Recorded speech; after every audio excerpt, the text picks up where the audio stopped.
Welcome back to Sleepless History. I'm glad you're here. Whether you're lying in the dark staring at the ceiling, or you've tucked yourself in and you're ready to let your mind wander somewhere far away from the present moment, you've come to the right place. Tonight, we are going to travel back in time. Not to a war room, not to a royal palace, not to the halls of some ancient empire, though all of those things play their part in history in their own way. Tonight, we are going to a place that most people drive through without really thinking about it. A place that looks, on the surface, like nothing at all. We are going to the Great Plains of the United States of America. We are going to the flat, wide, windy, sun-hammered middle of a continent. And we are going to talk about what happens when people, through ambition, through desperation, through greed, through good intentions that went catastrophically wrong, managed to break something that took 10,000 years to build. This is the story of the Dust Bowl, and it is, in many ways, one of the most remarkable environmental and human catastrophes in all of American history. It is a story of wheat and wind, of topsoil and thirst, of families who lost everything and kept moving anyway, of a sky that turned black at noon, and of a disease that filled your lungs with fine grey powder and would not let you breathe. It is a story of government programs and stubborn farmers and desperate migrants camping on the sides of highways with their children and their cooking pots loaded into broken down automobiles. It is also, if you let it be, a very quiet story. The Great Plains is a quiet place. The wind is constant there, but even the wind is somehow a part of the silence rather than a break from it. The land is flat and enormous, and the sky is huge above it, and when you stand in the middle of it, even today, you can feel how small a single human being is against all of that space. If you've tuned in tonight to help your mind drift off, you're in the right place. That's the reason I create these. If you find this helpful, consider subscribing and leaving a comment about where you're listening from and what the time is. I love reading through the comments. There's something surreal about knowing someone is watching at midnight in San Francisco while someone else is starting their day in Stockholm or grabbing a quick lunch in Sydney. Chapter 1. The Sea of Grass. A World Before the Plough. Before we can understand what happened in the 1930s, we have to understand what was there before. And what was there before was extraordinary, even if it does not look exciting on a map. The Great Plains of North America stretch from the Canadian provinces of Alberta, Saskatchewan, and Manitoba in the north, all the way down through the central United States, through Montana, North Dakota, South Dakota, Nebraska, Kansas, Oklahoma, and Texas in the west, and touching Iowa, Missouri, and Arkansas in the east. It is a vast, nearly flat expanse of land that sits at an elevation of roughly 1,000 to 6,000 feet above sea level, tilting very slightly from the Rocky Mountains in the west downward toward the Mississippi River Valley in the east.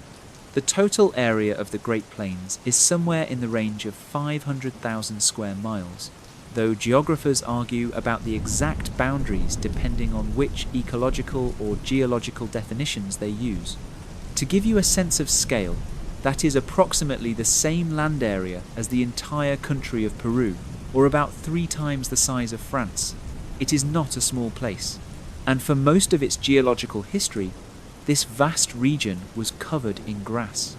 Not just any grass, a remarkable, resilient, complicated ecosystem of mixed and short grass prairie that had developed over millions of years into one of the most ecologically dense and self-sustaining environments on Earth. The grasses of the Great Plains, buffalo grass, blue grama, little bluestem, wheatgrass, sideoats grama, and dozens of other species, had evolved over vast stretches of time to deal with the exact conditions of the region: variable rainfall, extreme heat in summer, extreme cold in winter, and near constant wind. The root systems of these grasses were extraordinary. Buffalo grass, for example, which was the dominant species across much of the southern plains, had roots that extended several feet into the earth, often reaching as deep as 6 feet. Little bluestem, more common in the northern and central plains, could grow root systems that reached down 8 to 10 feet. These roots were not simply anchors for the plant above. They were living networks that held the topsoil together with extraordinary tenacity. They bound the soil into a mat-like structure, so dense and interlocked that early settlers who tried to plough the land found it nearly impossible. The sod of the Great Plains was so thick and tight that the first farmers who arrived in the region coined the term sod busting to describe the act of breaking through it.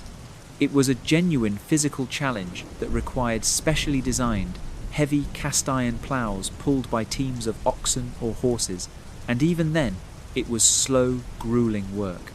This root network was also the key to the entire ecosystem's relationship with water. The plains receive between 10 and 20 inches of rainfall per year on average, and that average conceals wild swings. In a good year, certain areas might receive 25 inches.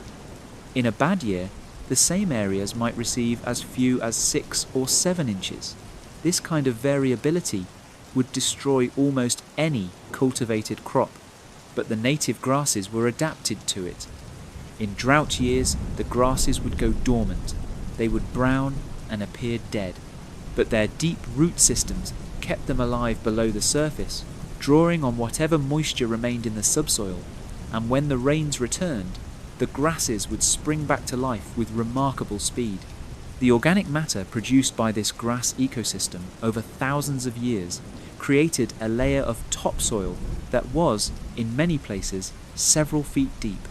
Rich, dark, almost black in colour when moist, this topsoil was the result of centuries of grass growing, dying, composting, feeding the soil organisms, and building layer upon layer of fertility. It was, in a very real sense, an irreplaceable resource. It had taken 10,000 years since the last ice age to build it. It could not be recreated in a human lifetime, or in 10 human lifetimes. Above the grass, the ecosystem was teeming with life.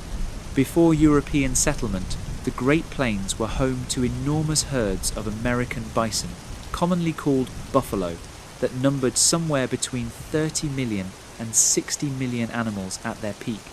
These herds ranged across the plains in migration patterns that corresponded to the seasonal growth of the grass, and their movement, their grazing, and their waste all contributed to the health of the ecosystem. The prairie dog towns of the plains covered millions of acres, their tunneling, aerating the soil, and creating habitat for dozens of other species. Pronghorn antelope grazed alongside the bison. Prairie chickens, meadowlarks, burrowing owls, and ferruginous hawks nested in the grass. The whole system was alive and interconnected in ways that scientists are still working to fully understand today. The indigenous peoples of the Great Plains, the Lakota, the Comanche, the Cheyenne, the Arapaho, the Kiowa, the Wichita, and many others had lived in relationship with this ecosystem for thousands of years. Their cultures, particularly after the introduction of the horse by Spanish explorers in the 17th century, were organized around the bison herds. The Plains nations were extraordinarily skilled hunters and nomadic peoples who moved with the herds and took what they needed without dismantling the underlying ecology. They burned grass deliberately and periodically to encourage new growth and to direct bison movement. They understood the land in ways that the settlers who came after them did not, and could not, and largely did not try to learn. The disruption of all of this began, as so much disruption in American history does, with the push west.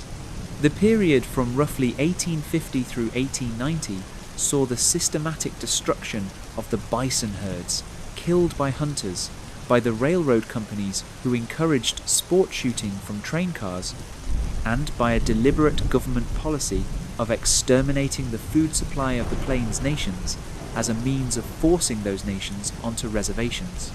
By 1889, the vast herds that had once darkened the horizon for miles were reduced to a few hundred animals. The bison were essentially gone. The nations that had depended on them were forced onto reservations, and the land was open.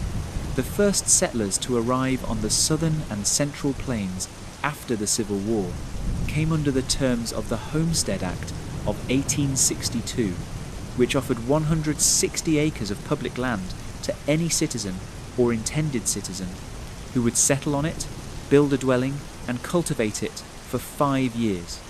The theory was that this would populate the West with small, self-sufficient farming families, the backbone of Jeffersonian democracy. Congress amended and expanded the Homestead Act over the following decades, and by the 1880s and 1890s, a string of additional legislation made even more land available on the plains. The Kincaid Act of 1904, for example, offered homesteaders in Nebraska a full 640 acres, a full section of land rather than the original 160, in recognition that the semi-arid conditions of the western Nebraska sandhills required more land than the eastern standard to support a viable farm. But even these expansions were often insufficient for the realities of the climate. A darker chapter in the opening of the southern plains involved the cattle industry. Before the great ploughing began in earnest, much of the southern plains had been given over to open-range cattle ranching. The massive cattle drives that began after the Civil War, which moved Texas Longhorn cattle north to railheads in Kansas, to towns like Abilene and Dodge City and Wichita, were made possible by the vast unfenced grasslands of the region. The cattle trails were essentially highways across the prairie, and the ranchers who established operations on the southern plains were grazing enormous herds on land that they controlled through informal occupation rather than legal title. These ranchers fenced their range with barbed wire, an invention of the 1870s that transformed the cattle industry by making it possible to maintain control over large areas at modest cost, and they resisted intrusion of farmers, sometimes violently, in the range wars that broke out across Texas and Kansas in the 1870s and 1880s. The cattle ranchers lost those battles eventually, not because they were wrong about the land. In many cases, the land they were grazing was genuinely unsuited to row crop farming, but because they did not have legal title to it, and the federal government, under pressure from politicians and settlers who wanted the land broken up into family farms, was not willing to let a relatively small number of powerful cattlemen monopolize enormous stretches of public land. The open range was closed by law and by fences and by the arrival of the homesteaders, and the cattle were pushed to smaller, owned parcels, and the grassland began to fall before the plough. The reality was considerably more complicated. 160 acres in the humid east could support a comfortable family farm. 160 acres on the arid Great Plains was often barely enough to survive on, and in a drought year it was nothing at all. The settlers who came in the early waves found this out the hard way. The 1870s saw a catastrophic plague of Rocky Mountain locusts, clouds of grasshoppers so vast they blocked the sun, descended on farms, and devoured everything, including the clothes on people's backs and the wooden handles of farm tools. The 1880s brought drought. Many early settlers simply gave up and left. But some stayed, and as the railroad network expanded across the plains in the 1870s and 80s, bringing with it both the ability to ship grain to eastern markets and the promotional campaigns of the railroad companies themselves, who had been given enormous land grants and needed to sell those grants to settlers, more people kept coming. The railroads advertised the Great Plains as a paradise. Their promotional literature described the region as a fertile garden waiting to bloom, and railroad agents travelled through Europe, through Germany, Scandinavia, Russia, and the Czech lands, recruiting settlers with promises of rich land and good prospects. Whole communities of German Russians, Scandinavians, and Eastern Europeans came to the plains in the late 19th century. They brought with them farming traditions suited to the climates they had come from, not necessarily suited to the semi-arid grasslands of North America. Across this period, the grassland ecosystem was being broken, slowly at first, then with increasing speed, but the true explosion was still coming. The first thing to understand about the Great Plains climate is something called the Dust Bowl region's relationship with rain. The southern and central plains sit in a zone of highly variable, sometimes deeply unreliable precipitation. The region receives just enough rain in most years to grow certain crops, especially wheat and sorghum, but not enough to guarantee success. The term semi-arid is technically correct and also deeply misleading because it suggests a stable middle state. In reality, the southern plains oscillate between periods of relatively adequate rainfall and periods of severe drought, and those periods can last for years or even decades. Paleoclimatological records, the study of ancient climates using soil cores, tree rings, and other geological evidence, show that the Great Plains experienced devastating multi-decade droughts during the 12th and 13th centuries, and again in the 16th century. The region is climatically prone to this. It always has been. The native grasses survived those ancient droughts because they were adapted to survive them. The topsoil stayed in place because the root systems held it. The ecosystem could absorb the drought and recover when the rains returned. But that ecosystem was being ploughed under, and the people doing the ploughing did not know what they were taking away. Or, if some of them knew, they went ahead anyway. By the turn of the 20th century, the stage was being set for something that, in hindsight, seems almost inevitable. Chapter 2. The Great Plow-Up, Wheat, War, and the Breaking of the Plains. The story of how the Great Plains came to be so catastrophically overploughed is not a simple story of greed, though greed certainly plays a part. It is a story that involves a world war, a commodities boom, new technology, government encouragement, genuinely desperate farmers trying to survive, and a period of deceptively good weather that convinced everyone involved that the land could take more than it actually could.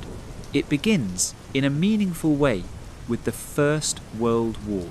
When the United States entered the Great War in April of 1917, the Allied nations of Europe were in desperate need of food. France, Britain, and their allies had been at war for nearly 3 years. Their agricultural systems were severely disrupted. Millions of farm workers were in uniform and on the front lines. The U-boat campaign of the German Navy was disrupting Atlantic shipping. The Allied nations needed grain, and they needed it in quantities that only the United States could supply. The United States government responded with a massive mobilization of agricultural production. The Food Administration, led by Herbert Hoover, who would later become President of the United States and would be in office when the Dust Bowl truly began, launched campaigns urging American farmers to produce more wheat. The price of wheat, which had been roughly 80 cents a bushel before the war, rose dramatically under government price supports. By 1917, the government was guaranteeing wheat farmers $2 per bushel. By some accounts, the price reached as high as $2.20 per bushel in some markets. $2 a bushel was extraordinary. $2 a bushel made wheat farming on the Great Plains enormously profitable, and at that price, every acre of land that could possibly grow wheat became intensely valuable. The response of the farming community was immediate and enormous. Across the southern and central plains, in the Texas and Oklahoma panhandles, in southwestern Kansas, in eastern Colorado and northeastern New Mexico, farmers began plowing up grassland at a rate never seen before. The numbers are staggering. Between 1917 and 1919, an estimated 11 million acres of virgin grassland were plowed up for wheat production on the southern plains alone. In Kansas, wheat acreage increased by roughly 50% in just a few years. In the Texas Panhandle and Oklahoma Panhandle, areas that had been almost entirely grassland as recently as 1910 were converted to wheat fields on a massive scale. New technology made this possible. The tractor, which had been a relative novelty before the war, rapidly became indispensable. The gasoline-powered tractor could pull heavy disc plows that cut through the dense sod of the prairie far more efficiently than horse teams. A team of horses could plow roughly 1 to 2 acres per day. A tractor could plow 10 to 15 acres per day. The efficiency of destruction had been multiplied by an order of magnitude. But this is where the story becomes particularly interesting and particularly dangerous, because overlaid on top of the wartime wheat boom was a separate phenomenon: the entrance of outside capital and speculators into the land market. There were men, and they were almost always men, who saw the rising price of wheat and the available grassland of the Great Plains and recognized what they believed was a simple equation: buy land cheap, hire someone to plow it and plant it, sell the wheat at high prices, get rich. These men were not farmers, they were investors, speculators, businessmen from Kansas City and Denver and Dallas and Oklahoma City. They bought land by the section, a section being 640 acres, 1 square mile, and sometimes by multiple sections at once. They hired custom ploughing crews who would come in with their fleets of tractors and disc ploughs, tear up the grassland, plant it with wheat, collect their fee, and move on to the next contract. The absentee landowner would collect his wheat check, and the arrangement seemed to work beautifully. This class of speculative land buyer was a distinct and important figure in the Dust Bowl story because they operated on the land without any long-term stake in its health. A farmer who intended to work the same land for the rest of his life and to pass it to his children had at least some incentive, even if not always a sufficient one, to manage it carefully. The speculator had none. His interest was purely extractive. Get the wheat out, collect the money, move on. If the land wore out in a decade, that was someone else's problem. Either the next buyer's problem, or the banks, or the counties, or the federal government's. The custom ploughing crews, sometimes called suitcase farmers because they would arrive with their tractors and equipment, do their work, and leave, were often operating on a dozen or more properties in a single season, following a circuit that might take them from Texas to Kansas and back. These crews had no attachment to any particular piece of land. They were paid for the acreage they ploughed, and their incentive was to plough as much as quickly as possible. The quality of their work, whether they ploughed at the right depth, whether they avoided particularly erosion-prone slopes, whether they left any protective cover on the edges of fields, was not their concern. They ploughed, they left. Some of the most severely damaged land in the Southern Plains epicenter was land that had been broken by this kind of speculative operation. County-by-county studies conducted by the Soil Conservation Service in the late 1930s showed a strong correlation between former suitcase farming operations and the worst erosion damage. The land that local resident farm families had managed, even with the same crop rotations and the same wheat varieties, showed somewhat less severe damage in many cases because resident farmers had maintained some small conservation practices that the itinerant operators had not bothered with: windbreaks around farmsteads, terracing on low hills, some strips of unploughed grass along creek bottoms and fence lines. Not enough, but something. During the 1920s, after the war had ended and the government price supports had been removed, wheat prices did fall somewhat, but they remained high enough, particularly in good years, to keep the whole enterprise going. And the 1920s were, in fact, relatively good years for wheat growing on the southern plains. Rainfall was adequate, yields were decent, the land seemed to be performing. This created an illusion that would prove fatal.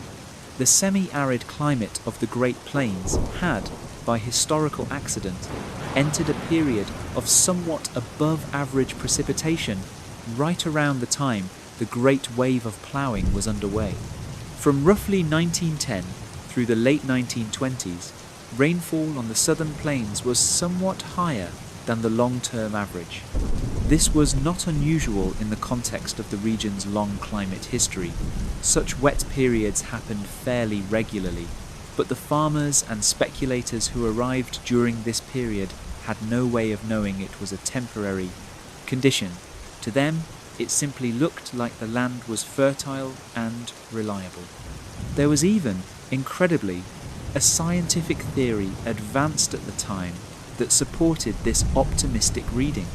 A popular notion among 19th century boosters held that rain follows the plough, that the act of breaking the sod and cultivating the land somehow increased local precipitation. The theory held that freshly turned earth and growing crops released moisture into the atmosphere, creating localized clouds and rain. This theory was entirely wrong, as we now know, but it was taken seriously enough in its time to influence government land policy and to reassure settlers and investors who might otherwise have questioned the wisdom of dry farming in a semi-arid region. The great ploughing continued through the 1920s, driven now not only by wartime demand, but by the ongoing need to produce enough to service the debts that farmers had taken on to buy their land and their equipment. Banks had lent freely during the boom. Farmers had mortgaged their land. The only way to make the payments was to produce as much wheat as possible. The only way to produce more wheat was to plough more land. By 1930, the figures for the southern plains were extraordinary. In a region that extended roughly across the Texas Panhandle, Oklahoma Panhandle, southwestern Kansas, southeastern Colorado, and northeastern New Mexico, an area that historians of the Dust Bowl would come to call the Dust Bowl epicenter. Something like 32 million acres of native grassland had been converted to cropland since the turn of the century. Of that grassland, a very large portion had no natural protection whatsoever against wind erosion once the sod was broken. The roots were gone, the grass was gone. In many cases, the land had been ploughed, planted, harvested, and left fallow between growing seasons, bare, unprotected, exposed to the wind. And then the rain stopped. The drought began in earnest in 1931. It came gradually at first, the way droughts often do: a slightly dry spring, a hotter than usual summer, a fall that did not bring the expected rains. Farmers planted their wheat in the fall of 1931 and waited for rain. Some came, not enough. Crops came up sparse and yellow. In 1932, the drought deepened. Temperatures climbed. The aquifers that lay below the southern plains, enormous reserves of underground water that, like the topsoil, had taken tens of thousands of years to accumulate, began to drop as farmers desperate for water pumped from irrigation wells that could not keep up with demand. By 1933, the drought was severe across most of the southern and central plains. Crop failures were widespread, and the bare, unprotected topsoil that had been exposed by a decade and a half of aggressive ploughing was beginning to move. It had nowhere to go but up. Now, before we talk about the storms themselves, it is worth pausing to understand something about what had been created on those 32 million ploughed acres. The relationship between soil and wind in an arid environment is not complicated in principle, but its consequences are enormous. Native grassland soil has what soil scientists call aggregate stability. The roots of the grass, the organic matter produced by decades of plant growth, the biological activity of the soil organisms, bacteria, fungi, earthworms, beetles, all work together to bind soil particles into clumps, called aggregates, that are heavy enough and cohesive enough to resist wind. You can stand in a native prairie during a windstorm and watch the grass bend flat and the dust stay on the ground because the roots are holding it. Ploughed soil has no aggregates. Ploughing breaks up those aggregates. Disc ploughs, in particular, are specifically designed to break up the soil into the finest possible particles to create the smooth, friable seedbed that wheat farmers prefer. The result is a field full of loose, dry, fine-grained particles, sometimes as fine as talcum powder when the drought has reduced the moisture to nothing, that the wind can pick up with extraordinary ease. The threshold wind speed for moving dry, fine, unprotected topsoil is roughly 12 to 15 miles per hour. The Great Plains is one of the windiest regions in North America. The average annual wind speed across much of the southern plains is between 12 and 15 miles per hour, and wind gusts of 30, 40, even 50 miles per hour are not unusual. In other words, the conditions for catastrophic soil erosion existed every single day across the ploughed-out plains, and they only needed to get worse by a small degree to cross into disaster. Soil scientists who studied the Dust Bowl identified 3 distinct modes of soil movement by wind, each of which played a different role in the disaster. The first is called creep, the rolling and sliding of larger soil particles along the surface, pushed by the wind but never lifted into the air. Creep is responsible for the formation of dunes, and for the burying of fence lines and the bases of buildings under drifts of soil. The second is called saltation, a bouncing, hopping movement in which medium-sized soil particles are lifted briefly into the air, carried a short distance, and then dropped back to the surface, where they collide with other particles and kick them up in turn. Saltation is the most important mode of soil movement during wind erosion because it creates a self-reinforcing cascade. Each saltating particle disturbs several more when it lands, multiplying the amount of material in motion. The third is suspension, the lifting of the finest clay particles high into the atmosphere, where they may remain suspended for days and travel hundreds or thousands of miles before settling out. It was the suspended particles that created the great dust walls of the Dust Bowl storms that carried Great Plains soil to New York and the Atlantic, and that, in their finest forms, entered human lungs and stayed there.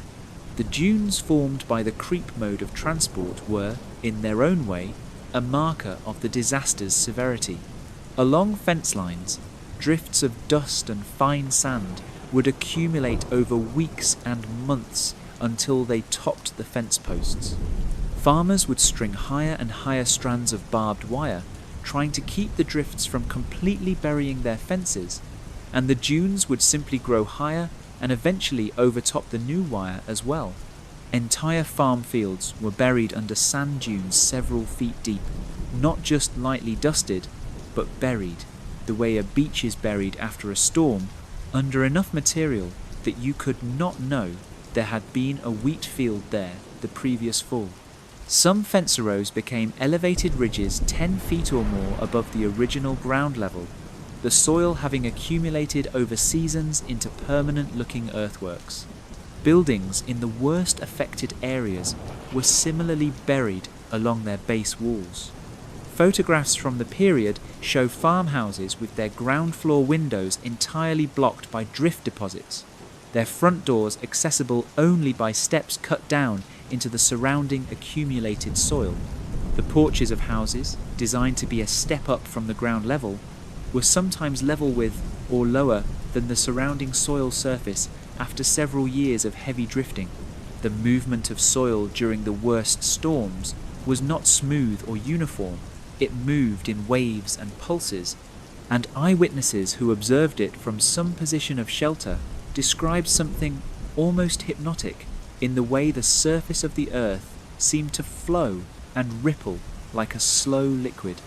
The surface would appear to move in long, shallow waves running perpendicular to the wind direction, almost like ocean swells, as pulses of saltating soil passed across the ground. Standing fence rows and any remaining stubble or vegetation would catch these waves and deflect them, creating complex patterns of erosion and deposition that could, within hours, fundamentally alter the topography of a field. By 1932, the soil was beginning to blow on a regular basis. The Great Plains did not suddenly develop wind in the 1930s. It had always been windy, but the land had always had its grass. Now the grass was gone, and the wind found 32 million acres of loose, dry, unprotected soil waiting for it. There is one more layer of this story that deserves attention before we move on to the storms themselves, and that is the question of the people who were already there when all of this unraveled. Many of the farmers on the southern and central plains in the early 1930s were not speculators and absentee landlords. They were families, hard-working, community-rooted families who had been on their land for 1, 2, sometimes 3 generations. Families who had built their houses and their barns and their churches and their schoolhouses on the plains, who had buried their parents and their children in the local cemeteries, who had staked their entire lives and their entire economic existence on the land they were working. These families were caught in a trap that had no clean exit. Commodity prices for wheat and other farm products were already collapsing before the drought hit. The general agricultural depression of the 1920s, which preceded and in some ways set the stage for the Great Depression of the 1930s, had been squeezing farm incomes for a decade. Banks were calling in loans, land prices were falling. Many farm families were already deeply in debt. When the drought came on top of all of that, many of them had no reserves, no fallback, no alternative. They were going to try to grow something as long as they possibly could because the alternative was surrender and they had nowhere to go. That stubbornness, that determination, that refusal to quit, it is one of the most human things about the Dust Bowl story, and it is also one of the things that made the ecological damage worse. Every time there was a wet season and the crops came up, farmers ploughed more land. Every time the drought returned and the crops failed, there was a little less topsoil left. The region was in a slow motion collapse, and it was about to get a great deal faster. Chapter 3. When the Sky Went Black, the Physics of the Storms. Let us talk now about the dust storms themselves, because they were among the most extraordinary and terrifying natural phenomena, or more precisely, human-made natural phenomena ever recorded in North America. The first major dust storm of the Dust Bowl era struck on November 11th, 1933. It is fitting, in a grim sort of way, that the date was Armistice Day, the anniversary of the end of the First World War, the war that had started the whole ploughing frenzy in the first place. The storm originated in the Dakotas and swept south and east, carrying enormous quantities of topsoil from the ploughed-out northern plains. It deposited dust as far away as New York and Boston. Ships 500 miles out in the Atlantic reported dust on their decks. That storm was impressive and alarming, but the storms that followed it, particularly those of 1935, would make it look mild. To understand a Dust Bowl storm, you have to start with the physics, because the physics are remarkable and, once you understand them, profoundly unsettling. The primary mechanism of a major dust storm is what meteorologists call a haboob, or, more technically, a dust wall associated with a cold front. In the Great Plains, cold Arctic air masses regularly push south from Canada during late winter and spring. As these cold fronts advance, they can create an abrupt, steep boundary between cold air above and warmer, dust-laden air below. The cold air is denser, and it essentially rolls forward along the surface of the Earth, and as it does, it creates a powerful inflow of air at the leading edge of the storm. This inflow can pick up enormous quantities of loose soil and concentrate it into a wall of dust that may rise several thousand feet above the surface. The storms of the Dust Bowl were not merely dust clouds, they were walls. People who survived them described them as looking like a solid object, a dark brown or black mountain range rolling towards you across the flat horizon.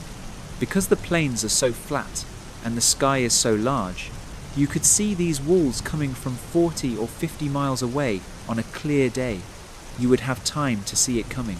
You would not necessarily have anywhere to go. The colour of the wall told you something about what was in it. Red-brown dust came from Oklahoma and Texas. Grey-brown dust came from Kansas. Black, almost oily-looking dust came from Colorado and New Mexico, where the soil had a particular organic content. Some witnesses described the walls as entirely black, so dense with soil particles that no light penetrated them at all. When the wall arrived, day turned to night instantaneously. Not the gradual dimming of a cloudy day, but a complete and total blackout. People who were caught outside in these storms described a darkness so complete that they could not see their own hands in front of their faces. The scale of the largest storms was staggering. A major dust storm could be 1,000 miles wide and extend from ground level to an altitude of 15,000 feet or more. The total weight of soil carried by a single large storm has been estimated in the hundreds of millions of tons. Some estimates for the very largest storms, like the ones that struck in 1935, suggest that a single storm could carry as much as 300 million tons of soil. To give you a sense of what that means, the total amount of soil excavated to build the Panama Canal was roughly 212 million cubic yards. A single Dust Bowl storm could move more material than the Panama Canal project, lifted from the land and suspended in the air. The approach of a major storm was heralded by certain signs that experienced plains residents learned to watch for. The air would become unusually still and calm, a disturbing silence in a land that was normally windy. Animals would grow restless, livestock would pace and cry out, chickens would roost in the middle of the day, dogs would cower under buildings. The sky to the north or northwest would take on a peculiar greenish or yellowish tint, and then, on the horizon, the wall would appear. Now we come to one of the most fascinating and genuinely terrifying aspects of these storms, which was the phenomenon of static electricity. The dust storms of the 1930s generated enormous quantities of electrostatic charge, and the resulting electrical phenomena were among the most bizarre and dangerous aspects of the disaster. The mechanism begins with the movement of dust particles themselves. When fine particles of soil are transported by wind, they collide constantly with each other and with the surface of the earth and with any objects in their path. These collisions generate friction, and friction generates electrical charge. In a normal environment with adequate moisture in the air, this charge dissipates harmlessly, the atmosphere conducts it away. But in the extremely dry conditions of the Dust Bowl years, with relative humidity sometimes dropping into the single digits, the air was an extremely poor conductor. Electrical charges built up on dust particles faster than they could dissipate. The result was that the dust clouds themselves became electrically charged to extraordinary degrees. Witnesses described seeing the dust storms approach with lightning-like discharges flickering and crackling inside the wall of dust. Not the clean linear lightning of a thunderstorm, but diffuse, branching, bluish-white light that played across the surface of the cloud and crackled through the air ahead of the storm's arrival. When the storm arrived at a farmhouse or a town, the static electricity expressed itself in ways that ranged from startling to genuinely dangerous. Metal objects, fence wire, car bodies, windmill towers, barbed wire, farm equipment accumulated enormous electrostatic charges. People who touched these objects received severe electrical shocks. Multiple accounts describe farm workers reaching for metal objects and being knocked off their feet by the discharge. Cars driving through the storms would accumulate charge on their bodies to the point where the spark plugs in the engine would misfire continuously and the cars would stall. Chains were dragged from car bumpers to ground the vehicles. You would see automobiles travelling through dust storms with chains dragging along the road behind them, touching the ground to dissipate the charge. Inside farmhouses, if a person walked across a wool rug or shifted on a wool blanket, the static charge they built up could produce visible sparks when they touched metal surfaces. Telephone lines and telegraph lines accumulated enough charge to deliver dangerous shocks to operators. Some accounts describe the hair on people's heads standing straight up before a storm arrived. The static charge in the air was strong enough to knock out radio reception, a not insignificant loss, since for many isolated farming families on the plains, the radio was their primary connection to the outside world and their primary source of weather information. Animals suffered terribly. Cattle in the open fields would press themselves together in groups, trembling as the electrostatic charge built in their bodies from the blowing dust. When farmers tried to approach the cattle during a storm, both the farmer and the animal would receive shocks on contact. There are reports of cattle and horses developing blistered nostrils and burned corneas from exposure to the charged dust. The static electricity also created a phenomenon called St. Elmo's fire on tall objects.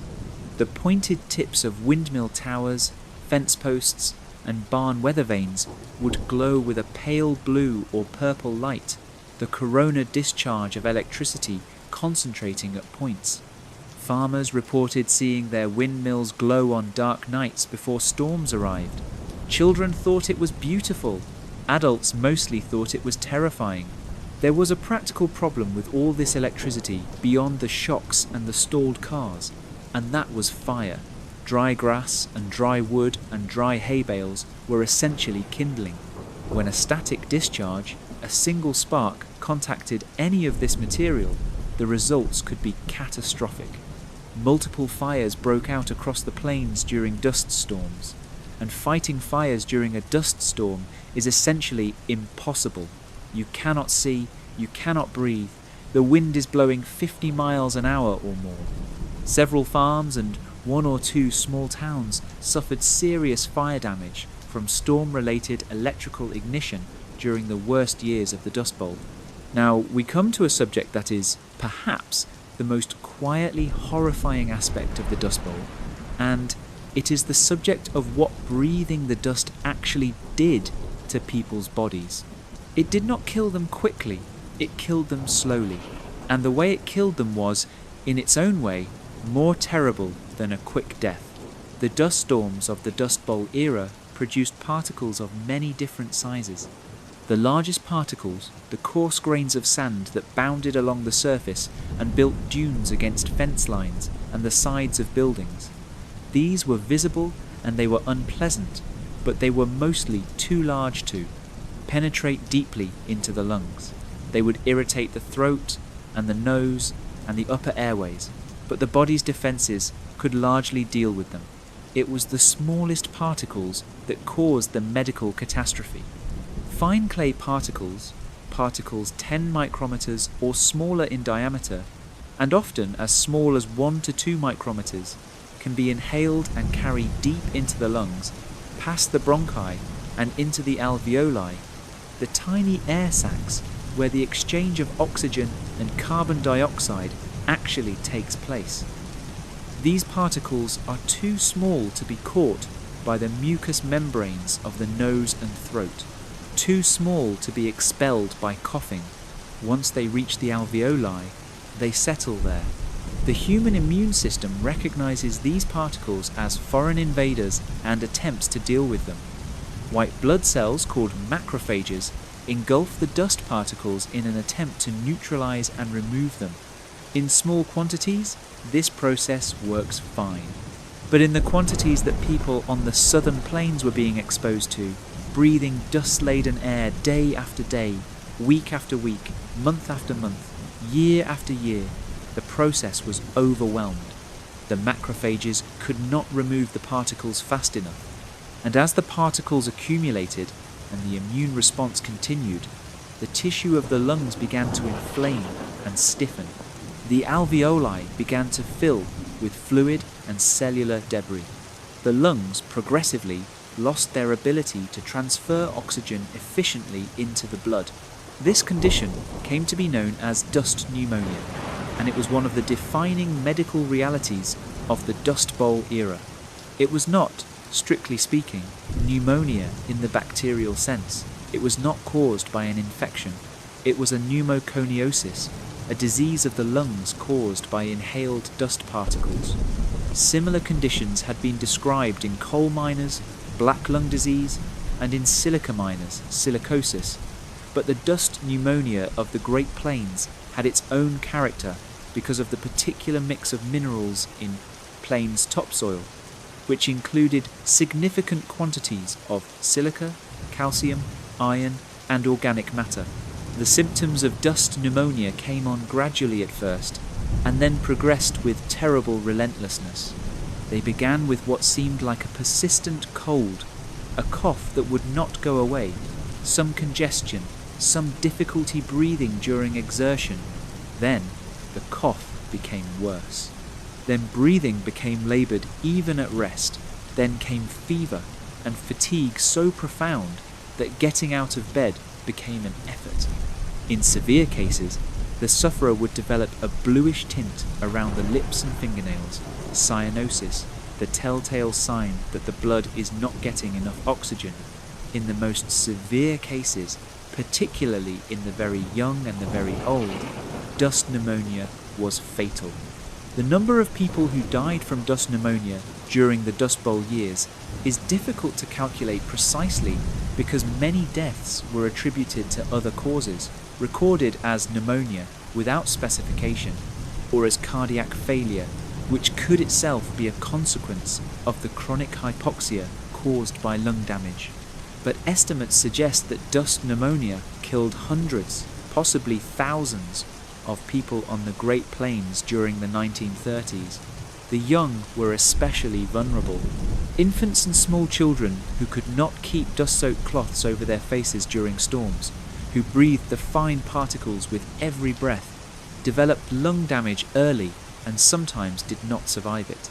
In the communities of the Oklahoma and Texas panhandles, where the storms were most frequent and most severe, local newspapers in the middle years of the decade began running death notices for young children that listed dust pneumonia as the cause of death with a matter-of-factness that is heartbreaking to read today. It had become commonplace. People had come to accept it as one of the conditions of their lives. That acceptance itself speaks to a degree of suffering that is almost impossible to comprehend from the perspective of the 21st century. Families tried to protect themselves as best they could. They hung wet blankets over their windows and doors during storms, hoping the moisture would trap the incoming dust. They stuffed rags and newspapers into the gaps around windows. They kept the children and the elderly away from the doors and the windows during the worst storms.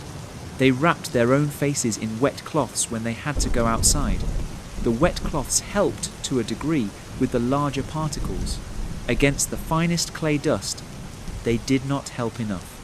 The floors of farmhouses during the worst Dust Bowl years were covered with dust that had filtered in through every crack and gap in the building.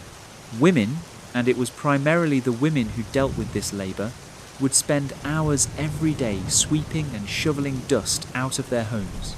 They would seal their dishes in sealed containers, cover their furniture with sheets, seal their clothing in trunks, and the next storm would coat everything again with a fine, grey, gritty layer that got into everything, into food, into water, into bedding, into lungs.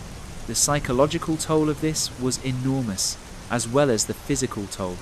Living in a house that you could not keep clean, no matter how hard you tried, breathing air that was never entirely clean, having your children cough through every night, this was a grinding, relentless, demoralizing way to live.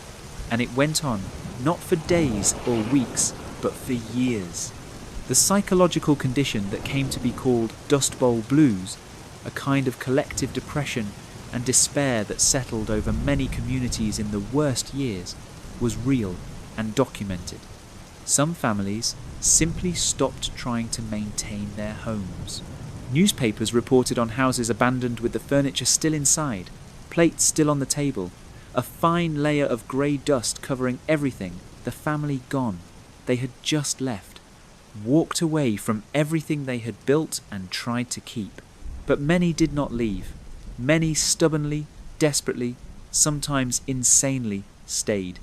And that determination would be tested most severely on a single day in 1935 that those who survived it never forgot for the rest of their lives. It is time to talk about Black Sunday. Chapter 4, Black Sunday, April 14, 1935. By the spring of 1935, the Dust Bowl was well into its most devastating period. The drought was in its fourth year. Topsoil losses across the southern plains had been enormous. In some areas, measurements taken by soil scientists from the United States Department of Agriculture showed that the first 3 to 5 inches of topsoil, the most fertile, biologically active layer of soil, had been entirely removed from the land by wind erosion. Gone, blown away to God only knew where. What remained below was a dry, sterile subsoil that would grow almost nothing. The storms had been building in frequency and intensity since 1932. The winter of 1934 through 1935 had been brutal, bitter cold, very little snow, and constant wind. By April of 1935, much of the southern plains was as dry and bare as a desert. The towns of the Texas and Oklahoma panhandles, Amarillo, Pampa, Shamrock, Guymon, Boise City, had been through dozens of major dust storms already. The residents had become, by necessity, experienced at dealing with them. They had their routines. They had their preparations. They thought they had seen the worst of it. They had not. The week leading up to Sunday, April 14th, was unusually pleasant. A series of storms had swept through in late March and early April, but by the second week of April, the weather on the southern plains had turned almost spring-like. The sky was clear. The temperature was warm. The wind was mild. After the grinding misery of the winter, it felt like a reprieve. People took advantage of it. Farmers went out to assess their fields, trying to decide if they had enough moisture in the soil to attempt a spring wheat crop. Families opened their windows and aired out their dust-sealed homes. Children played outside. Some communities held outdoor gatherings and community events. It felt, for a few days, like the worst might be over. It was not. On Saturday, April 13th, 1935, Robert Bob Geiger, a reporter for the Associated Press, was in the Oklahoma Panhandle covering the ongoing drought story. He filed a dispatch that included a phrase, perhaps the most famous phrase ever written about the Great Plains disaster, in which he described the region as a dust bowl. Geiger's coinage was not entirely original. The phrase had been used occasionally before, but his dispatch, which was picked up by newspapers across the country, popularized the term permanently. From that point on, the disaster would be known as the Dust Bowl. And less than 24 hours after Geiger filed his report, it was about to produce its single most catastrophic day. Sunday morning, April 14th, dawned clear and bright on the southern plains. It was Palm Sunday. In the deeply religious communities of the Texas and Oklahoma panhandles, Sunday was a day of church attendance, family dinners, and comparative rest from farm work. Families dressed in their best clothes and went to services. The children played, the adults visited with neighbours. There was still a quality of fragile hope to the day. The good weather of the past week had lifted spirits that the winter had beaten down. By noon, the temperature had climbed into the upper 60s in many places. It was, by the standards of a Dust Bowl spring, an almost beautiful day. And then people began to notice what was happening on the northern horizon. The cold front that produced the storm of April 14th had originated far to the north, in the Dakotas and Montana, where a mass of cold Arctic air was sweeping south. As it crossed the already dry and bare landscape of the northern plains, it picked up soil, enormous quantities of soil. It gathered material from hundreds of miles of bare, desiccated farmland and compressed it into a wall that was advancing south at remarkable speed. The wall was enormous. Witnesses who saw it approaching from a distance, many of them alerted by a sudden, total stillness, and by the by now familiar greenish tint of the sky, described it as being at least 7,000 feet tall. Some accounts put it considerably higher. It was entirely black, not brown, not grey, black as coal, black as night, black as nothing they had ever seen. And it was moving at speeds of between 50 and 60 miles per hour. The storm hit the Texas and Oklahoma panhandles in the mid-afternoon. Specifically, it reached the town of Boise City in the Oklahoma panhandle at approximately 4 o'clock in the afternoon. It reached Amarillo, Texas, at roughly 5 o'clock. Elk City and Gage and other towns across the panhandle saw it in the time between. The people caught outside when the wall arrived had, at most, a minute to find shelter. Those who had been watching the horizon had perhaps a few more minutes. Those who were inside had some protection, though not enough. What the witnesses describe is consistent across dozens and dozens of first-person accounts collected by oral historians, journalists, and researchers in the years and decades following the event. The wall, when it arrived, blocked all light completely and instantaneously. Day became night. Not twilight, not deep dusk, total darkness. The kind of darkness where you can see nothing at all, not your own hand, raised an inch in front of your face, not any light from any source. Anything electrical grounded immediately. The static charge in the cloud was so enormous that many cars stalled and refused to start. Telephone systems went dead. Radios went dead. The noise of the storm was, by many accounts, as terrifying as the darkness.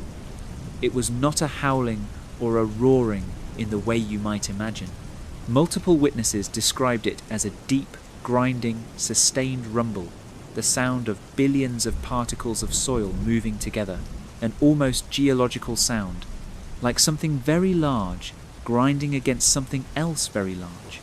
The pressure of the approaching wall could be felt before it arrived, a physical sense of compression in the ears and in the chest. When the dust entered buildings, and it entered every building, filtering through every crack, every gap, every keyhole, it was thick enough in the air to make breathing immediately difficult. Those who were caught completely outside and could not find shelter described feeling as though the air itself had turned to material. They could not breathe. They dropped to the ground, trying to find a layer of cleaner air near the earth. Some accounts describe people clinging to fence posts and the sides of buildings, disoriented, unable to see, unable to determine which direction they were walking because there was no visual reference point whatsoever. A man named Lawrence Svobida, who was a wheat farmer in Kansas during the Dust Bowl, and who later wrote one of the most vivid first-person accounts of the era, described the experience of dust storms in terms that convey the combination of the physical and the psychological assault. In his account, he describes looking out across his field during a storm and feeling that the landscape itself had ceased to exist, that there was only the dust and the noise and the darkness, that the world had contracted to the inside of whatever building he was sheltering in, that the existence of anything beyond those walls was a matter of faith rather than perception. Several people were killed or seriously injured on Black Sunday. A family returning from a church visit in the Oklahoma Panhandle drove into the wall of the storm and became completely disoriented. Their car stalled. They attempted to walk to find shelter and became separated. One member of the family died of suffocation before they could be found. Other accounts describe car accidents on roads that became instantly invisible, and at least one person was found dead of a heart attack who, it was believed, had been so terrified by the storm's sudden arrival that the shock had killed him. In the town of Hooker, Oklahoma, a party of travelers caught in the open dove into a ditch alongside the road and covered themselves with whatever they had, blankets, clothing, their own bodies over their children. They lay in the ditch for the duration of the worst of the storm. When they emerged, the ditch around them was filled with several inches of deposited dust. The storm had buried them in dust while they lay in it. In some farmhouses, the conditions during the peak of the storm were so extreme that the dust filtering through sealed windows and under doors reduced visibility inside the house to a few feet. Lanterns burned a dim orange through the dust. Children cried and were held close by their parents. Livestock that had been put in barns were found dead the next morning in some cases, killed by the concentration of dust in the enclosed space. Dogs that had been brought inside survived. Dogs left outside did not in several cases. The storm itself, at its worst, lasted roughly 2 to 3 hours at any given location. As the cold front passed over and the air temperature dropped dramatically behind it, from the mid-60s to near freezing in some places, the dust settled. Not all of it, and not quickly, but the worst of the wall passed, and what people emerged to find when it was over was a landscape that had been altered. Sand dunes had formed overnight against fence lines and buildings. Vehicles had been buried up to their axles.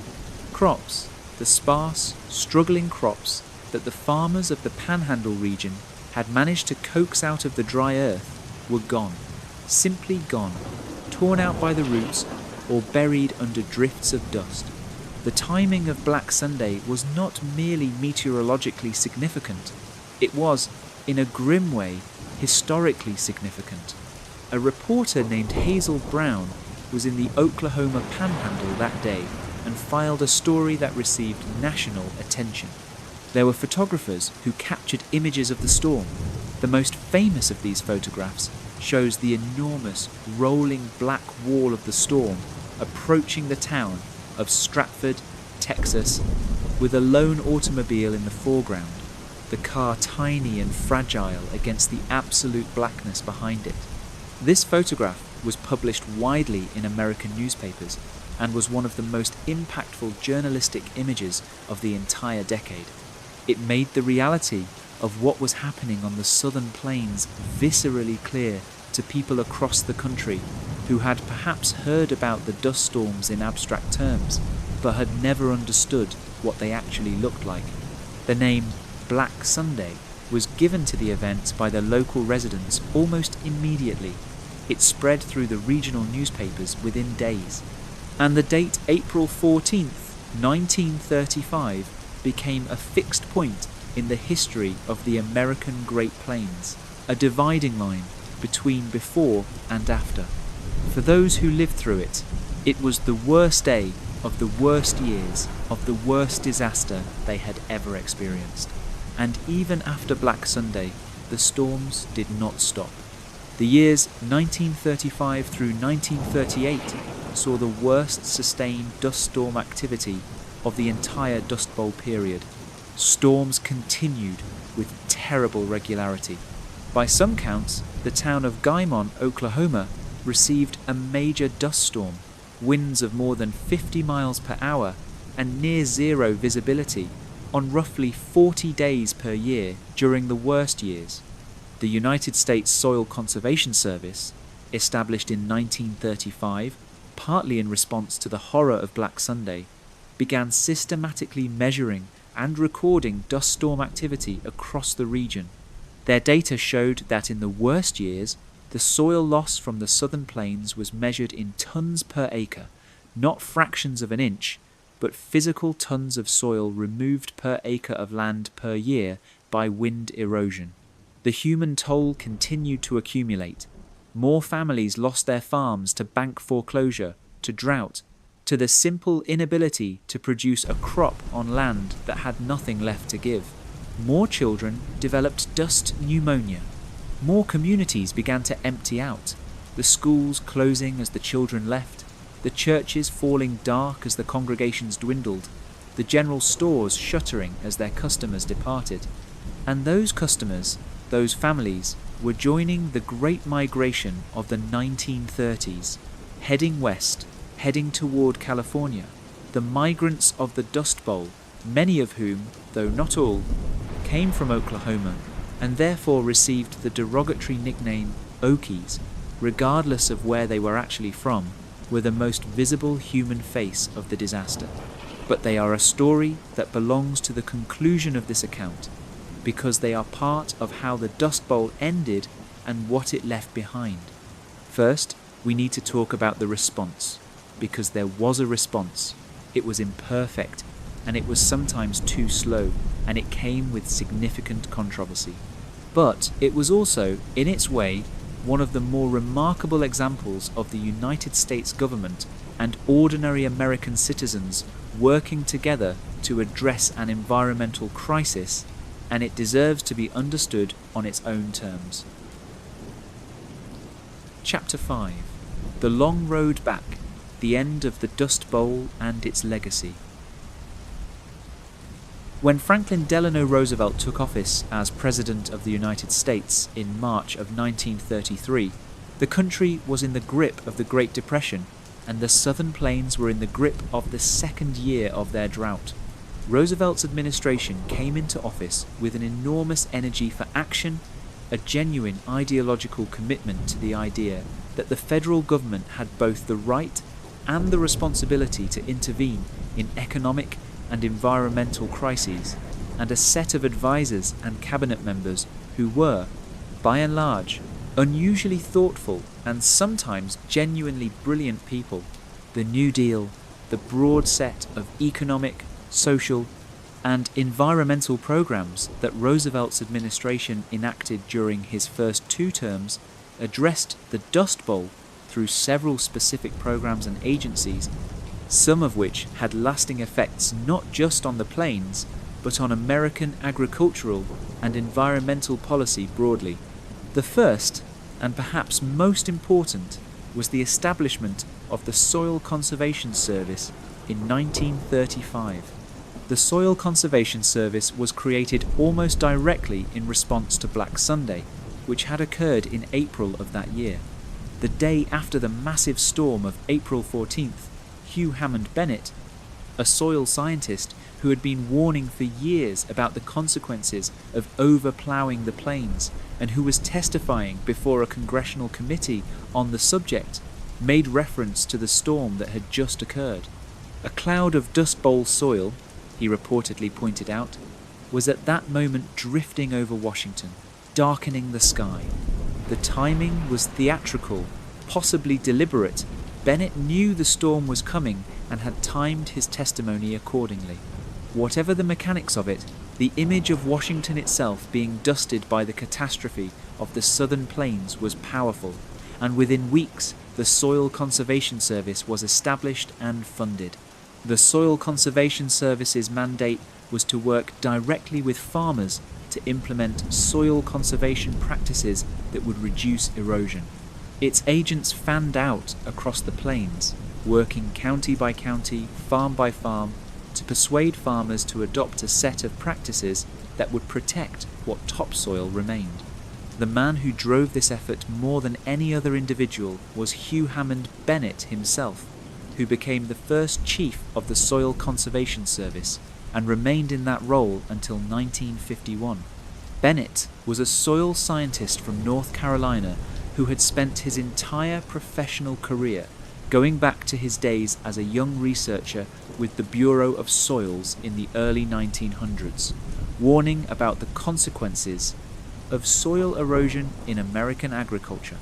He had published reports and given speeches and written articles for decades before anyone in government would seriously listen to him. The Dust Bowl was, in a grim and awful way, his vindication. Everything he had predicted had come true on a scale even larger than he had imagined, and now the country was finally ready to act.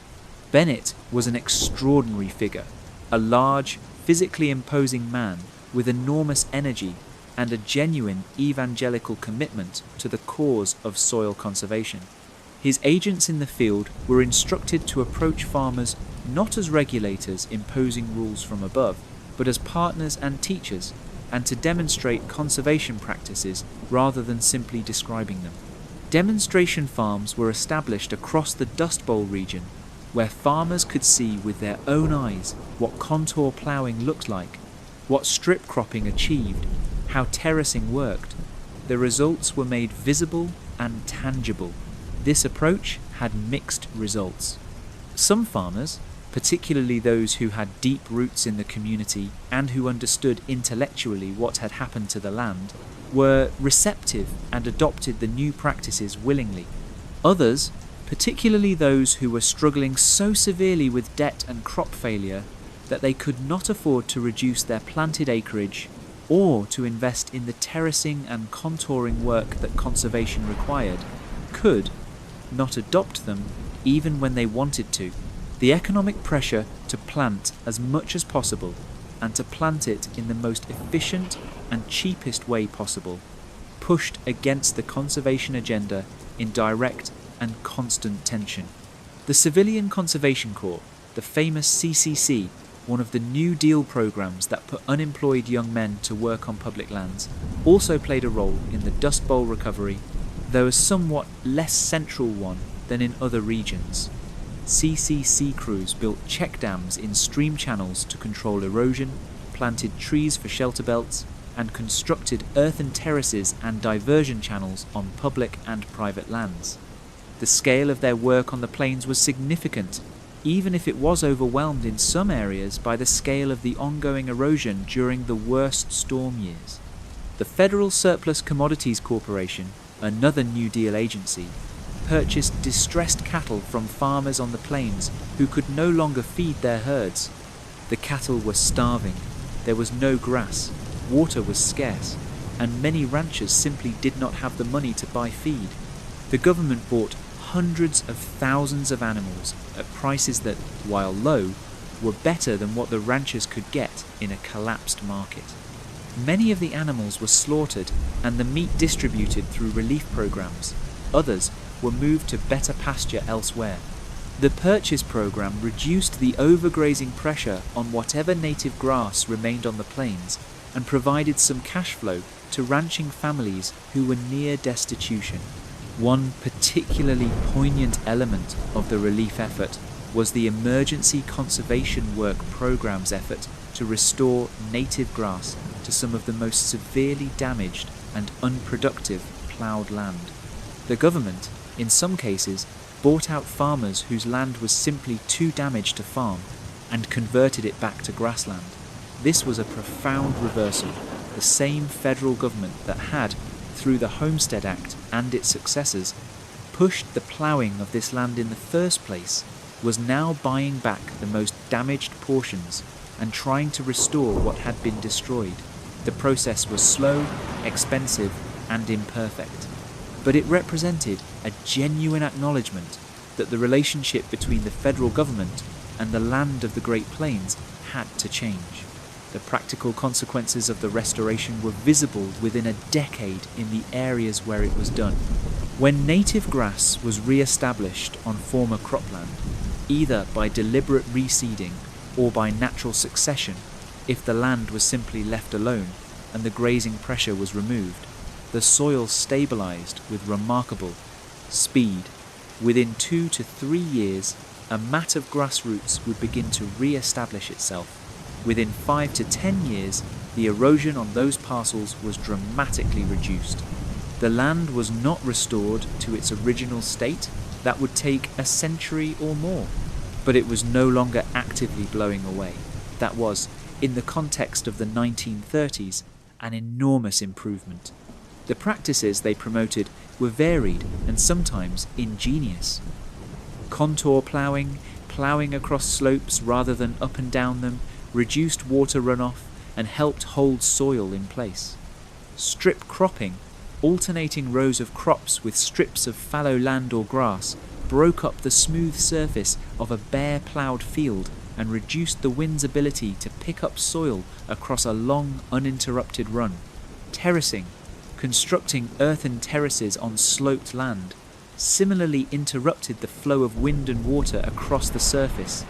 One of the most dramatic and lasting projects of the soil conservation effort was the Great Plains Shelter Belt Project, also known as the Prairie States Forestry Project, which ran from 1935 through 1942.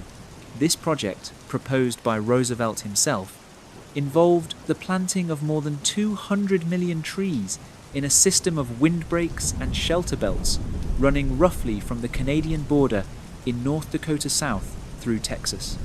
The trees were planted in rows perpendicular to the prevailing winds, designed to slow the wind at ground level and reduce its erosive power across the fields between the shelter belts. The tree planting program was controversial. Critics pointed out that trees were not native to the semi-arid Great Plains, that they required water to survive that was in short supply, and that they would change the character of the landscape in ways that some found objectionable. Supporters argued, correctly as it turned out, that the shelter belts worked remarkably well at reducing wind erosion in the areas where they were established, and that they provided additional benefits in terms of habitat for wildlife, shade for livestock, and windbreaks for farmsteads and communities. Over the course of the project, more than 20,000 miles of shelter belts were established across the Great Plains states, stretching in a roughly north-south band 100 miles wide. They are still there today, or many of them are, though the decades since the program ended have seen many shelter belts removed as farmers sought to maximize their acreage for the giant modern combines that work most efficiently on uninterrupted stretches of land. The removal of shelter belts in the post-war decades has been a source of concern to soil conservationists, who worry that without them, the conditions for another Dust Bowl are being gradually recreated. The Agricultural Adjustment Administration, another New Deal agency, attacked the problem from a different angle. Its mandate was to reduce agricultural overproduction, which was depressing commodity prices and making it impossible for farmers to earn a living by paying farmers to take land out of production. Under the AAA's programs, farmers were paid per acre to plant cover crops rather than commodity crops on a portion of their land, to leave fields fallow, or to plant grasses where they had previously grown wheat or corn.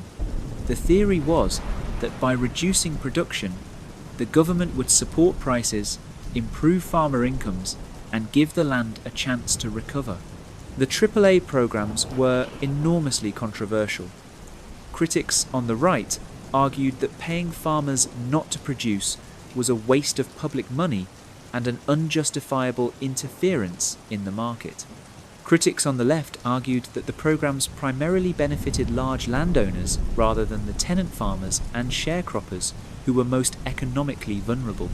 The Supreme Court of the United States actually struck down the original AAA in 1936, ruling it unconstitutional, though a modified version was enacted shortly thereafter and upheld. Despite the controversy, the AAA programs did help reduce the total acreage of bare, unprotected soil on the plains, which reduced soil erosion somewhat.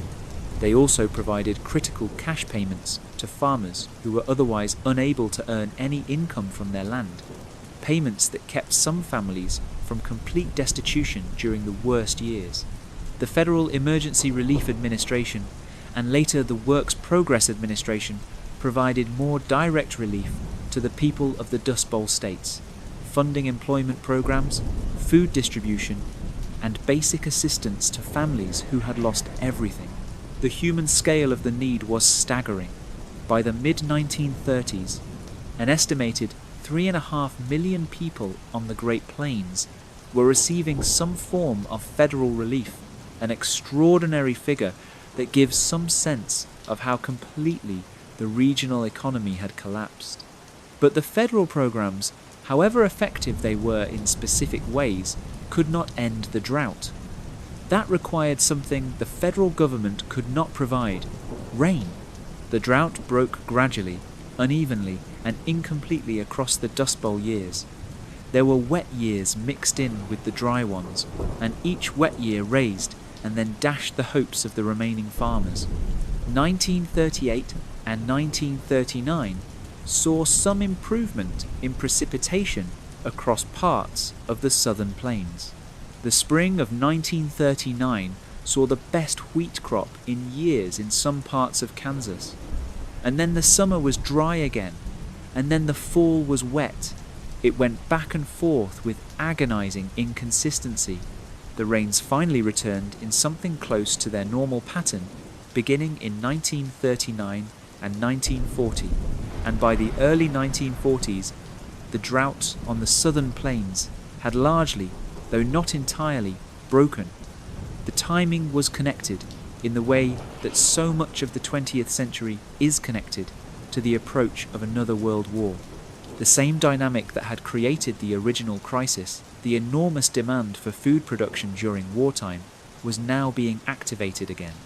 By 1941, with the United States moving toward involvement in the Second World War, and with the Allies again desperate for food, the price of wheat was rising again, the government was again encouraging production, and farmers on the now somewhat recovered plains were again asked to plough and plant.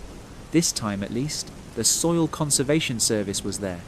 The programs it had established, the contour ploughing, the strip cropping, the terracing, the shelter belts, had taken hold to a meaningful degree. The memory of what the unchecked ploughing had done was still fresh in people's minds and in their bodies. Many farmers who had lived through the Dust Bowl had a direct, physical, emotionally searing knowledge of what overploughing could lead to. They were more careful, not all of them, not always, but more careful. The new wheat boom of the war years and the post-war period did not produce a second Dust Bowl on the scale of the 1930s, though there were significant dust storm events in the early 1950s, a mini Dust Bowl that struck the southern plains and caused serious damage, particularly in southwestern Kansas and eastern Colorado, and again during the drought of the 1970s. The lesson had not been fully learned. It never fully is. Now let us talk about the people who left. Because the human migration produced by the Dust Bowl is, in some ways, its most enduring and most complex legacy. The population movement out of the Dust Bowl states during the 1930s was massive. Estimates of the total number of people who left the Great Plains during the decade, either directly because of the dust and drought, or because of the combined economic catastrophe of the drought and the Great Depression, range from 300,000 to 1 million people or more, depending on how you define the affected region and count the migration. The most commonly cited figure is roughly 350,000 people who moved from the Oklahoma Panhandle, Texas Panhandle, southwestern Kansas, and adjacent areas to California during the years 1935 through 1940. California was the primary destination. The reason was partly the availability of agricultural labor there. California's enormous fruit and vegetable growing industry required seasonal workers in large numbers, and partly the mythology of California as a place of warmth, abundance, and opportunity. Promotional literature and word of mouth painted California, especially the San Joaquin Valley, as a kind of promised land compared to the dust and poverty of the plains. The reality for most migrants was considerably harder than the myth. The California authorities, alarmed by the scale of the incoming population, were not welcoming. There were checkpoints set up on the California borders, not official immigration checkpoints, since these were American citizens moving within their own country, but unofficial efforts by local police forces to discourage or turn back migrants who could not demonstrate that they had employment or funds waiting for them. These checkpoints were eventually declared unconstitutional, but their existence speaks to the degree of hostility that many California residents felt toward the incoming migrants. The camps where migrant farm workers lived, makeshift settlements of tents and cardboard structures and old automobiles clustered near the fields where the work was, were squalid, crowded, and without adequate sanitation, water, or medical care. Disease was common. Children went without schooling. The work, when it was available, paid barely enough to survive on, and it was seasonal, meaning that for months out of the year there was no work and no income at all. The journey to California was grueling. Route 66, the famous highway that ran from Chicago through St. Louis, Oklahoma City, Amarillo, Albuquerque, Flagstaff, and Los Angeles, became the primary route of the migration, and during the worst years, the highway carried a nearly continuous stream of overloaded automobiles heading west. The cars were packed with everything the families could fit: furniture, kitchen equipment, bedding, tools, children, sometimes chickens in crates strapped to the roof. Many of the cars were old and not in good mechanical condition, and the long, hot drive across the Arizona desert took a tremendous toll. Breakdowns were constant.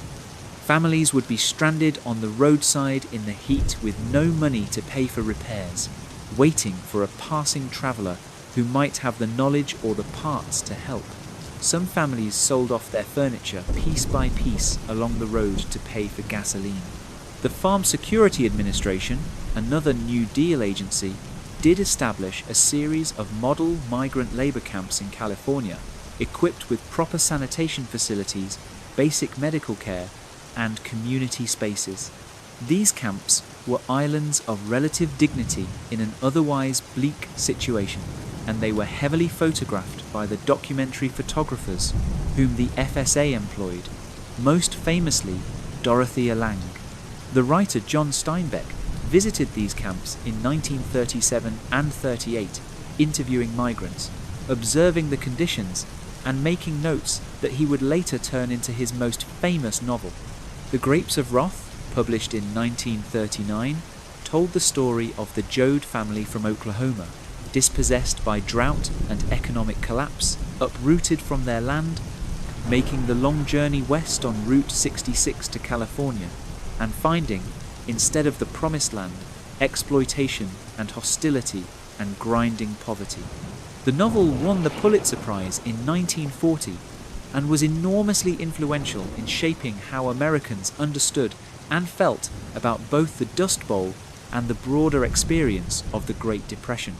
When Steinbeck won the Nobel Prize for Literature in 1962, the Nobel Committee specifically cited The Grapes of Wrath for its combination of literary quality and social conscience. The folk singer Woody Guthrie, himself an Oklahoman who had lived through the Dust Bowl years in the town of Pampa, Texas, gave the experience a musical voice that reached people in ways that prose and photography alone could not. Guthrie had witnessed the storms firsthand. He had watched his community contract and fall silent. He had travelled the migrant roads. His songs, Dust Bowl Blues, Dust Storm Disaster, Dust Pneumonia Blues, I Ain't Got No Home, Do-Re-Mi, and dozens of others were written from the inside of the experience, from the perspective of a man who had lost his own footing in the world he was singing about. His body of work ensured that the human story of the Dust Bowl would be preserved and transmitted to generations who had not lived it. Not all of the Dust Bowl migrants went to California. Many went to the Pacific Northwest, Oregon and Washington, where agricultural labor was available in the apple orchards and wheat fields. Others went to the Great Lakes states or to the industrial cities of the Midwest and East, looking for factory work. Some went as far as Detroit or Chicago or New York. The migration scattered the people of the Southern Plains across an enormous geography, and it changed those places permanently. California's Central Valley population, its demographics, its culture, its politics, was significantly shaped by the influx of Dust Bowl migrants and their descendants. And those who stayed, the farmers who did not leave, who hung on through the worst of it and were still there when the rains finally came back, they were changed too. They were changed by what they had survived, by what they had seen and breathed and endured. The communities that had been hollowed out by migration would take decades to recover demographically, and some of them never fully recovered. Small towns that had supported populations of several thousand during the boom years of the 20s had shrunken to a few hundred by the end of the 30s, and the local institutions, the schools, the hospitals, the banks, the stores that depended on those populations could not survive the contraction. The economic impact of the Dust Bowl on the national economy is difficult to fully calculate, but it was enormous. Federal relief and conservation programs spent billions of dollars in the Dust Bowl states, enormous sums by the standards of a Depression-era economy. Agricultural losses in the affected states during the worst years of the drought ran to hundreds of millions of dollars per year. The secondary economic effects, the businesses that lost customers, the banks that failed as farm loans went bad, the railroads that lost freight revenue as farm production collapsed, multiplied the direct agricultural losses many times over. The Dust Bowl also accelerated and intensified changes in American agriculture that were already underway, and that would transform the character of farming in the United States over the following decades. The smaller, family-owned farms that had dominated the southern plains since the Homestead era were hit hardest by the combination of drought and depression. Many of them were foreclosed on by banks, consolidated with adjacent properties, and sold or leased to larger operators. The trend toward larger, more mechanized, more capital-intensive farming operations, which was already visible in the 1920s, was dramatically accelerated by the crisis of the 1930s. By the time the dust settled, both literally and figuratively, the farm structure of the Great Plains had been substantially altered. There were fewer farms, but those that remained were larger. There was more mechanization and less human labor. There was more reliance on purchased inputs, fertilizer, pesticides, hybrid seeds, and less reliance on the biological health of the soil. This was, in many ways, the direction that modern industrial agriculture was heading anyway, and the Dust Bowl accelerated the journey. There is one more aspect of the Dust Bowl's legacy that deserves extended attention, and it is the legal and scientific legacy. The Dust Bowl was, in a very meaningful sense, the event that created the modern American conservation movement as a government-centered enterprise. Before the Dust Bowl, conservation in the United States was primarily the work of private organizations like the Sierra Club and the advocacy of a relatively small number of scientists and reformers. It was Teddy Roosevelt's national parks and national forests, created by executive action. It was beautiful and important, but it was not, in the main, an organized, systematic, government-funded program for the management of agricultural land. After the Dust Bowl, it was. The Soil Conservation Service, which operated from 1935 until 1994, when it was reorganized into the Natural Resources Conservation Service, represented a fundamental commitment by the federal government to the ongoing systematic management of agricultural soil as a national resource. Its programs, technical assistance to farmers, cost sharing for conservation practices, research into soil health and erosion control were the template for all of the conservation programs that came after it. The scientific understanding of soil ecology that was developed during and after the Dust Bowl by researchers at land-grant universities, by scientists in the Soil Conservation Service, by agronomists working in the field, fundamentally changed how American agriculture approached the soil. The concept of soil as a living biological system, rather than simply an inert substrate for growing crops, gained scientific and eventually widespread acceptance. The connection between soil health, water retention, and long-term agricultural productivity became increasingly well understood.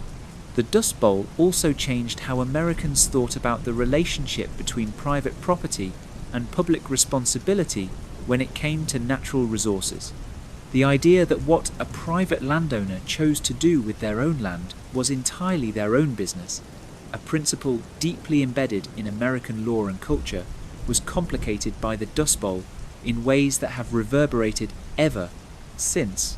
When the decision to plow up 32 million acres of native grassland produced dust storms that buried crops hundreds of miles away, that darkened the sky over Washington, that deposited soil on ships in the Atlantic Ocean, it became impossible to argue that this was purely a private matter. The damage was public, the consequences were public. And so, many argued, the responsibility for preventing it was also public.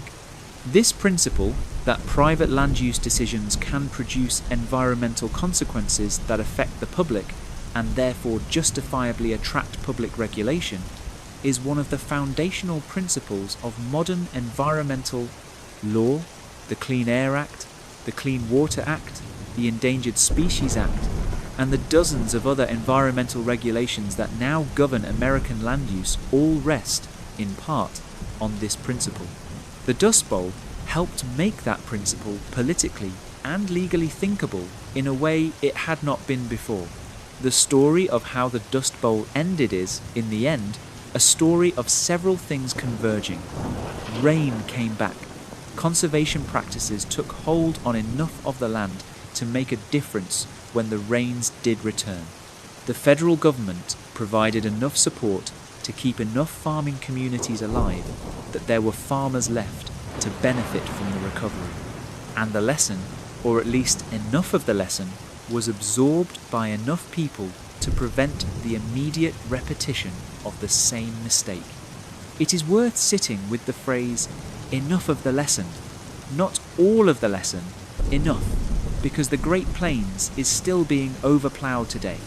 The Ogallala Aquifer, the enormous underground water reservoir that underlies much of the Great Plains and that took millions of years to accumulate, is being depleted by agricultural irrigation at a rate that far exceeds natural recharge. Some estimates suggest that at current rates of use, the economically accessible portion of the Ogallala Aquifer could be largely exhausted within the 21st century. When that happens, the southern plains will once again be farming on rainfall alone.